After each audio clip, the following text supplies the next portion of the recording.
Hello and welcome again to another wonderful Snappy Chat. I'm Christine Bell, and this is all about learning and growing together because guess what? I'm sure Peter will agree. Sometimes in business, it can get a little bit lonely when you're a small company. And learning from each other is so valuable because most of us have similar challenges, even if they show up differently in each of our businesses. So warm welcome to you, Peter. I love having you back here. You're obviously a friend as well.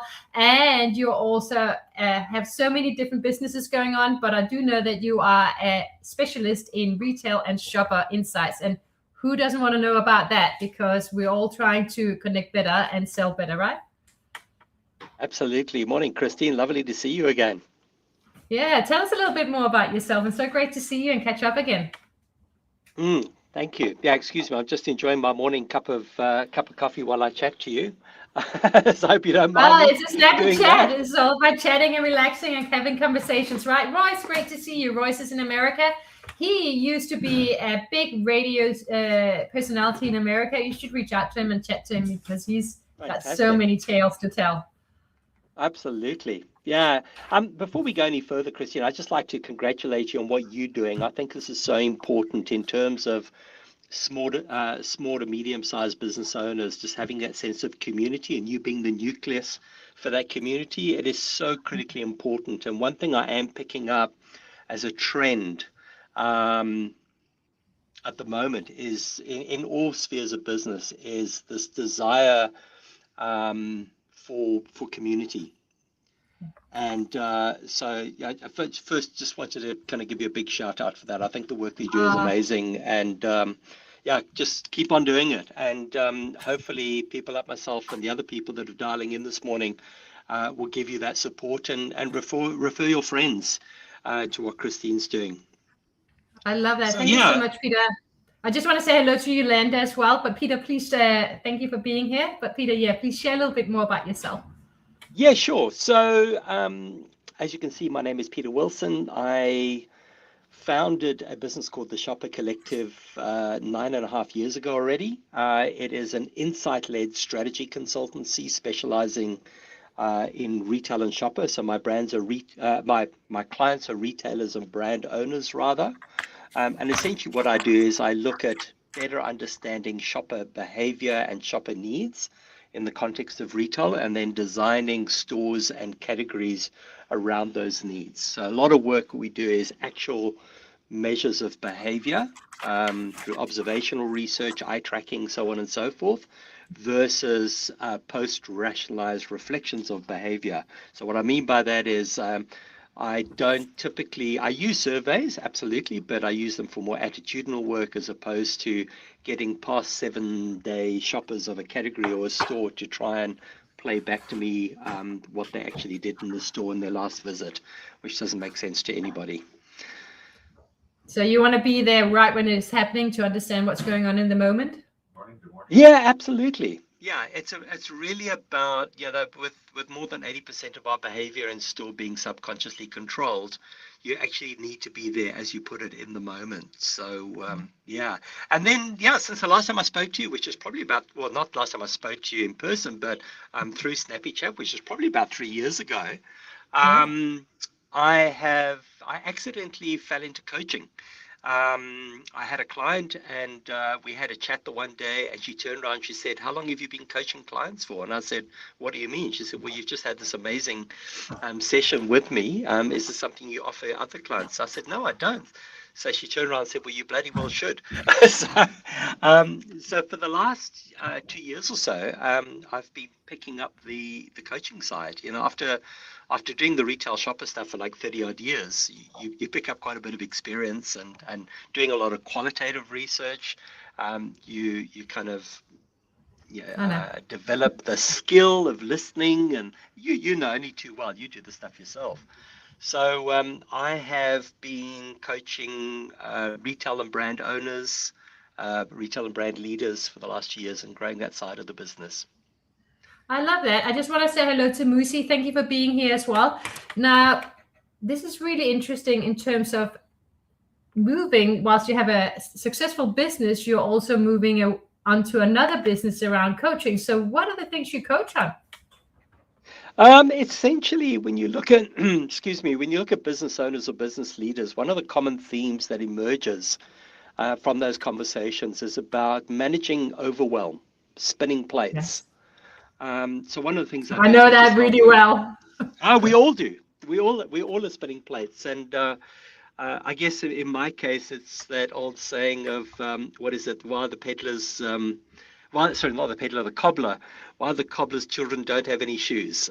So I help my clients manage overwhelm and compartmentalize and prioritize and just get some clarity and some white Yeah. space in their working day so they can be more effective Yeah. at their level. But yeah, I'm still spinning plates in the background. We all know that. So that's one of the things I do. It's really, Christine, it's an interesting observation you made about a separate business, but it's almost complementary too, because I started my business out as a retail and shopper research and strategy consultancy 9.5 years ago, as I said. Yeah. And then I got into innovation using design thinking. So the business evolved from that point of view too, still doing the research stuff. Um, and then the last kind of adaptation of the business has been around coaching. So I'm still doing that through the Shopper Collective, but still, but at the same time offering those skills to clients outside of that immediate retail shopper realm. So yeah, I did some training 2 years ago for a year, 18 months in executive coaching, and yeah, that's how it all kind of evolved. I love this, and I love that you use the human-centered design process, which is all around obviously understanding humans first and the problems they face, and then creating products and services that fit well with them, which is what we're both all about based on our background, right? I know they came up with this. Absolutely. They came up with this fancy human-centered design process, but the truth is, I think you and I can agree in your 35 years experience and my 27 years experience, this is exactly what we were taught first up when we worked at Ogilvy and Mather and other big agencies, right? Understand who you're talking to, understand the psychology, and then Absolutely. go from there. Oh, you know what? I'm so glad you picked up on that, because you and I are cut from the very same cloth, and you're so right. Putting those pictures up on the wall, and yeah, it was all monologue or analog in those days. It was cutouts and magazine images torn out of magazines and put them up on the wall and going, so who's our consumer, and what are they thinking, feeling, doing? Yeah. All those things that you and I know only too well. And not only we both Ogilvy alumni, but we both work probably at different times in the same office in Cape Town. So yeah. It's a small world, and here we are in Sydney. Now, whilst I love everything you do, I'm just going to throw a couple of questions because retail is changing so much. And I think it's relevant to all of us on here in any business, right? You got to understand Yeah. retail, you got to understand the shopper. And I know that you obviously deal with the brick and, actual stores, but do you also do online? Because a lot of it, people are, Yes. we're selling online rather than, through a store anymore because it's so expensive to have a store. Absolutely, and a greater degree of risk. So you really got to know what you're doing. In fact, one of Yeah. the programs we've been running for the last few years is actually working with small retailers, just giving them the fundamentals and getting that right. All the stuff that I've learned over the years in terms of retail management. But yeah, absolutely. I work with pure play online retailers. Yeah. So doing particularly a lot of UX work, user experience, Yeah. just getting that right, and bearing in mind that they encounter the same challenges that any of us do in terms of how long you can keep eyeballs on your website and at that attention. So yeah, I work with them, and I like to work with, and I hate this word, but and I'm hearing less and less of it, thankfully. I work with retailers and I work within their retail ecosystems. And I stress that as opposed to talking about omni-channel, which is the biggest load of baloney out there. It's retail. And the more we understand that and appreciate that, the better. Whether you're retailing online or retailing in store on your mobile or whatever it is, for your customers, they don't care. Omni-channel, not something that they understand and they don't care about. But what they do understand is retail. Yeah. So the challenges that I come up against, that I have to work through, is having that common thread across every single customer touch point and making sure that the brand is reaching those customers with the same voice at every one of those touch points, whether it be on your mobile, through an app, or it's online, or it's in the store. Yeah. The same tone and manner is being applied. It's got to be cohesive, so it's the same message. Absolutely. And feel that we get every single time across every single thing, especially when you're a small business and can't afford, big advertising, right? You got to make sure that the one message you have is clear, strong, relevant across all touch points. So important. Absolutely. Christine, if I may say, I wrote a brand strategy for a client recently, and they never had a brand strategy. They kind of were just winging it. And I said, the interesting thing with your brand strategy should be absolutely sacrosanct to everything that you do in the business. Because the big question you've got to ask yourself, once you've got clarity on what your brand is about, every decision that you make about your business, you say, is it on brand or is it off brand? If it's off brand, don't do it. Exactly. Otherwise, you stand the risk of becoming a schizophrenic brand. Exactly. And also another thing I see, especially with smaller and medium-sized businesses, is this thing of, oh yeah, we got this, we have a brand strategy. This is what we're about. I'm like, yeah, is it coming through in your product and service? Is it coming through in your messaging? Is it coming through every single customer experience touch point? Because if it's not, then they're not picking up on it 100%, because we want it to actually speak for itself through our product and service, through our messaging, through our customer experience, right? It should be obvious through those experiences that we actually interact with what your brand is about. And if it's not, then you're missing out. It's at least Absolutely. my thought. So in terms of, someone says, hi, Christine. Hi, Peter. I can't see who you are, but hi back to you. Great to have you here. Now, in terms of the retail trends, I was just looking up as well, and I saw something around saying trust is fragile. 84% will pay more for brands they trust. What Absolutely. Are your thoughts on that? Yeah, look, before we went live, you and I were chatting about the philanderers that are online. And there are plenty of them, as we would say. The scamgram. I call it, can I just say, I call Instagram the scamgram, yeah? Not Instagram, it's scamgram. Oh my word, and there's so many out there. I've called it for it a few times. Yeah. And you know what, that's not a bad thing, because what it's doing to people like you and I and your audience is that we have this ability now to apply a very strong BS filter. Which is a good thing. So we're not getting scammed by this. We can see the signs already. I think we are maturing into this new way of doing things, or newer way of doing things. And, we have the ability to kind of distinguish between something that's legitimate and something that's a scam. So, I think that at the end of the day, consumers want to trust brands that have integrity. And that they align their values with. So I was at a Retail Leaders Forum 2 weeks ago, and there was some really interesting conversations around this. And I guess if you said we were talking about trends earlier, and this is one of those trends around trust and integrity, is what does that mean to you as a consumer, and more specifically as a shopper? Does the brand stand for what I stand for, or is there a disconnect there? If it doesn't, you don't support that brand. I think the best example of this is Lush. Lush are unapologetically single-minded in what their brand vision is and what they stand for as a brand, and you either buy into that or you don't. But if you don't, that's absolutely okay. There's a respectful difference. But things like Lush? Is it LUSH? Lush?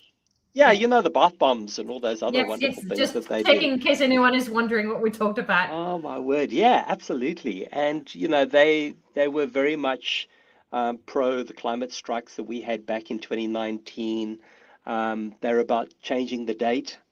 And from an Australian context, that means the Australia Day date of the 26th of January. So they have purpose and thoughts around a better world. Is that what we're saying? They have some level of social impact. Yeah, and like some of the things that they are concerned about are quite kind of divisive or controversial, like changing the date and things like that. But that's what they stand for. They are unapologetically who they are, and what that brand is about. As a result, you either trust them and embrace that way of thinking, or you don't, but it's entirely up to you. And I love that just massive authenticity coming through. So I think trust, and I spoke about community earlier. Community is a very big trend in my opinion. We did some work with Bendigo Bank around community and develop branch of the future a few years ago. Everything. Yeah, look at IGA. IGA very much dialed up the community thing, but in a good way. But there is a little bit of community washing happening as well, which you've got to look out for. So I think that's a big trend. The other thing I'd like to say is that if you go to any conference nowadays, the first thing that gets talked about is agentic AI. And certainly that's what happened at this retail conference. But I think the one thing all the retail leaders were aligned on is that we still mustn't lose sight of the requirement for the humanization of retail. Because at the end of the day, we are humans, our customers are humans, and let's engage with them on that level. Some are getting it right, and some of them getting them less right. But I think that's something we must always remember. We're dealing with humans. I see AI as a bit of a friend and foe in the same breath. It's an enabler in my business, but at the same time, it's a business risk. But I think what we've got to do is when we talk about AI and you're having those conversations, whether it's be clients or suppliers and what have you, the role of AI should be to augment us as humans, take the legwork away from us so that we can perform at our absolute potential, not to replace what we do. Yeah. And what I also love that you were saying on a brand level is that stand for something, right? Don't try and be wishy-washy. That middle ground of we're for everyone, we don't put our neck out, we're safe. And I'm sure there's some people who like that, just easy, safe. But if you don't stand for anything, it's hard to remember you, right? And Absolutely. In the day and world where there's so much information coming at us 24/7, you don't have that much time as a small brand if you don't have big bucks to spend on advertising to make an impression. So you better make a real impression in terms of whether they like you or hate you is different matter, but you got to stand out enough for them to go, at least I remember who you are, so I'm going to look into you, or I'm going to notice you next time, right? Yeah, absolutely, Chrissy. It's a really good point that you raised, because being authentic and true to yourself is so critically important, particularly in this day and age where we are overwhelmed with divisive politics, for example. The whole Trump era has divided people, not only in North America, but all around the world. And, if you have an opinion on that and it impacts your business, whether it become from an environmental or socio-political standpoint, just be true to yourself. That would be my recommendation. And people will either disagree with you or they will agree with you. But at the end of the day, you want people to respect you. Yeah, and I guess sometimes political has a place, and sometimes politics has no place in terms of what we're selling, right? And we've got to be aware of that as well. Is that part of what we're selling, or is it not part of what we're selling? Does it have relevance or not? Yeah, Christine, I mean, I touched on the environmental thing. I mean, the one big trend in retail that we haven't really spoken about in great depth is kind of the circular economy, sustainability. It's a big thing. Yeah. And, there's a lot of greenwashing going on there. That for a brand that is greenwashing, you'll get called out particularly by Gen Z. Yes. And that is the trust will go when they find out, right? Absolutely. And you'll go with the landfill that you've created through your fast fashion or whatever it may be. I like that analogy. Well done. And I find really interesting. I spoke at a conference last year, in October last year down in Melbourne. And there was a panel discussion that was really interested in talking about sustainability in terms of retail design, in terms of all facets of retail. And I was really quite inspired by that conversation to see what some of these retailers and their supplier partners have been doing to reduce their carbon footprint and to reduce landfill. But then what the conference organizers did is they went, well, thank you very much for that. It was great. And our next talker, our next presenter is from Temu. And I went, hang on a moment, surely you could have structured and who's this brand? I don't even know that brand. What's that brand? Temu. Well, Temu and Shein are they're both kind of fast, disposable. Okay, I get what you're talking about now, right? Right. Total disconnect between what you're talking about and what the next one was about. Absolutely. Yeah, hop on Temu and buy something, it ends up in the bin a few days later, kind of thing. Yeah, that whole disposable economy. Is this Um, one of those Chinese websites potentially, or? yeah, and Shein is also fast fashion. It just ends up in landfill and that kind of thing. And I thought Yeah, it was quite jarring for me that we had this one conversation was beautifully structured around, hey, how we looking to tomorrow? Better for the brand, better for our customers, better for the planet.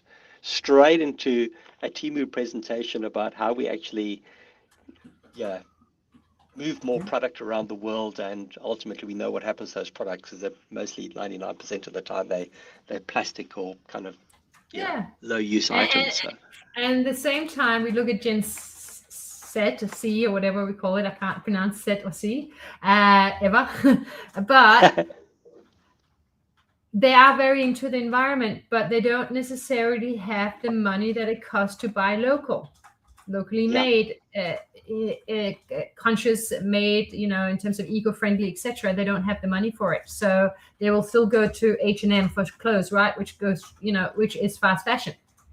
I hate yeah, to say this absolutely. is a Scandinavian brand. I used to work for it when I was younger, but it's fast But you fashion. know what, Christine, the interesting thing with H&M, and it's a really interesting point that you raise around affordability. For the last couple of years, I've lectured in fashion retail at ICMS in Manly, and we have this conversation, and bearing in mind that my audience, my students are 18, 19-year-old, um, mostly female, probably about 80% of the class are female, and high fashion kind of consumers. And we have this conversation, and it's quite interesting. There's three almost, if you draw a Venn diagram, you'd have fast fashion on one end and you'd have sustainable fashion on the other end. But there's a little missing piece of that kind of diagram stuck in the middle there, Yeah, which I think is the reason why it's growing is because of exactly what you point out. And that middle piece is circular fashion. yeah, The op shops, yeah. thrifting, and which is such a massive trend at the moment. A Big couple, in 20, Scandinavia, huge in Scandinavia, recycling stores, right? yeah, and H&M are doing some good things in terms of taking back product. I think they're one of the brands that have partnered with Recycle, RCYCL. You should look them up because what they do is they provide bags to banners like H&M. You put all your old clothing, customers can put their old clothing in, take it back to the store. RCYCL take it off their hands and they repurpose that fabric either into clothes if the garments, to give them to other more needy communities. Alternatively, they're repurposing that fabric into soundproofing for rooms like I'm sitting in at the Wow, moment. These panels, yeah. that's So very cool. RCYCL doing some amazing things. They're a business based out in Melbourne, and they're partnering with these retailers to do that. But I'll tell you about circular fashion. I was in New York in 2024, and I went into a store, and it was like any upmarket retail experience. It was beautifully merchandised and premium price. But interesting, they were selling jewelry, handbags, watches, all the premium brands, but all secondhand. So they were giving Love those that. items. They do that in Listen, Copenhagen too. it's gorgeous, and you walk in there and you wouldn't even know the difference between, walking into a Chanel, Louis Vuitton, into Yeah. one of these environments And it's because the still great experience quality, was right? It's quality that lasts. stunning, absolutely stunning. So yeah, there's big potential in circular fashion, I believe. Yeah, I agree with you. And how exciting is that in terms of the future? So, what are we looking at in the future when we are a small business owner, medium-sized business, and we want to obviously make sure that our retail offer, wherever people interact with it on the customer touch points, is everything they want. I've heard that we want trust, of course. We want circular, potentially figuring out the whole circle and paying attention to the trends as well that is relevant to us. What else would be your advice? I think what I'd like to do is like to go back to what you what you said in the beginning about really understanding who your customer is. That hasn't changed. No. The only thing that has changed is that we've got access to a lot more information that can help us build those personas and stay true to those.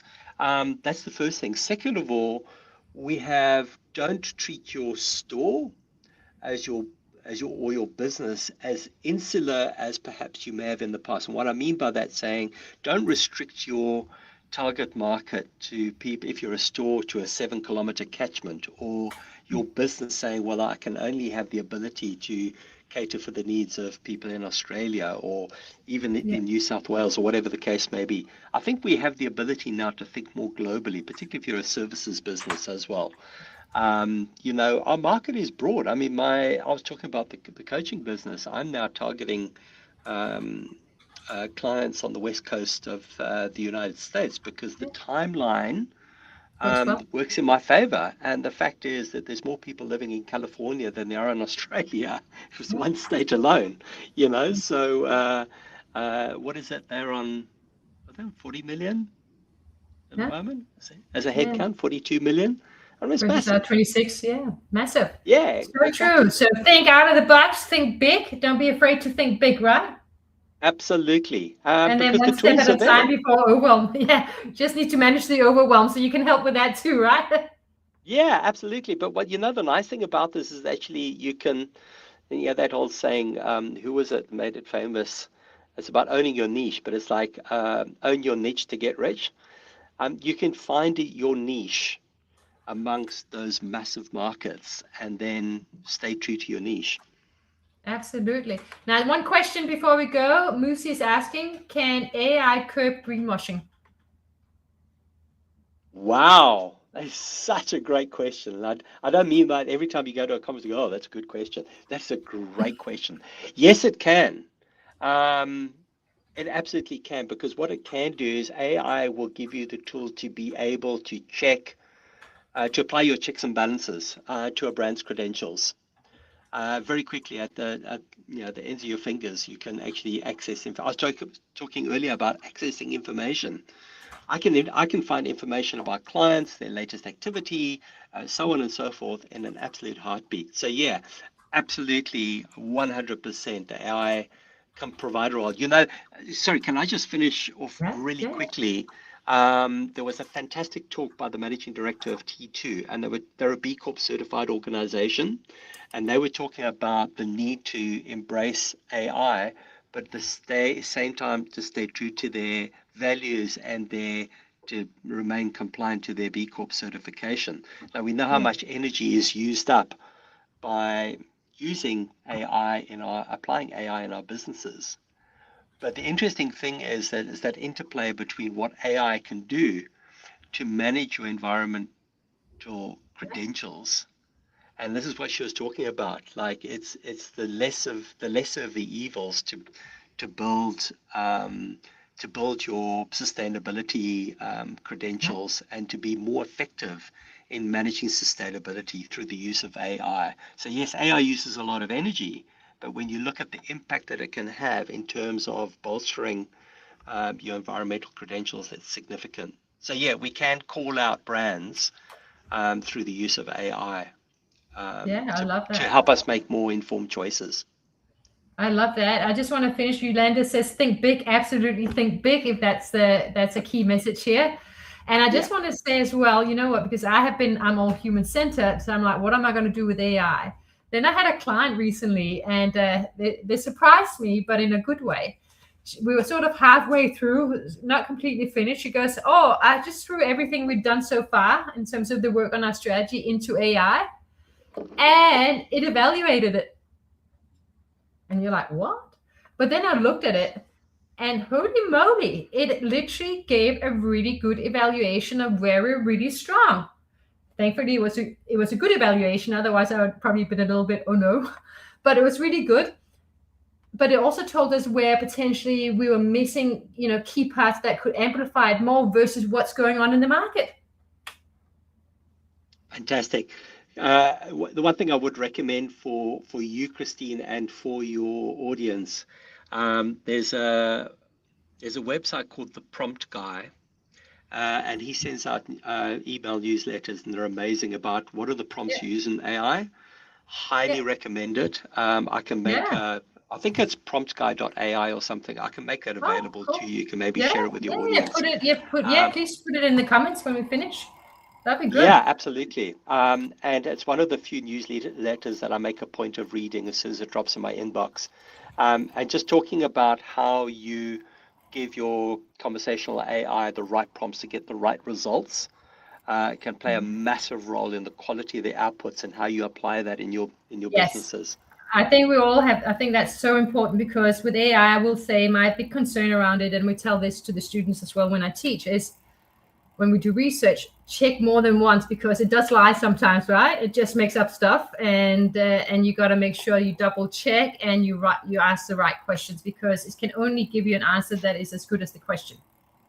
Yeah, Christine, just one thing on that. There is a lovely prompt that he provides. I think I've got it somewhere too. I can make it available to you as well, where you can actually run an appraisal of your business. So you give the AI your website and the website domains of your two or three competitors. You tell the tell the AI what your business is about, and so on and so forth. It goes, has a look at your website, does a complete competitive analysis, tells you the relative strengths and weaknesses of your brand versus your competitors' brands, and it's quite. And then you can obviously. Then you can it's obviously use your human brain, right, to then assess whether you agree or not. Absolutely. So it can play a big role. I said earlier, it's both friend and foe. There are some of my clients who believe they can bypass what I do by using AI. That's the other thing, right? We've been through this before, Christine. You and I have been through this through many iterations of technology, and technology adoption. Most people would rather in business, I hate to say it, small business, medium-sized business, most of them prefer not to do strategy. They may not even really understand what human-centered strategy is and how to do it, but they tend to jump straight to execution. Absolutely, 100%. Couldn't agree. Which is a big no-no in my world. Yeah. And for plan before you do. Plan before you do, and think big. Use your own brain and all the insights, and speak to people, and use that to create something that really is valuable and stands out. Otherwise, AI is going to give you similar ideas to everyone else, and that's not helpful for anyone. Yeah, absolutely.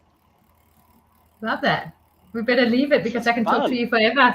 Yeah, it's so fun, we should right? do this more often. Exactly. If your viewers or listeners want us to do this more often, give us a thumbs up. I love chatting to you, and I love kind of sharing experiences. It's awesome. So much fun. Exactly. Yeah. So we'll want to talk about human-centered strategy, because it is still super, super important in the world of AI. Yeah, 100%. But we'll have to come back to that. So thank you so much for your time. I appreciate it. Great insights from a retail perspective and shopper perspective, because we're all dealing with it, right? In business. Yeah.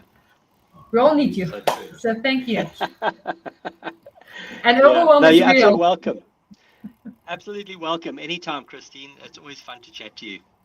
Excellent. Roy says, great episode as usual, Christine. Excellent insight. Thank you, Peter. Thank you. Thank you. Lucy said, thank you very much. And addressing your question abundantly as well. So he appreciated your response. So thank you. Excellent. Take care, everyone. Have a great day.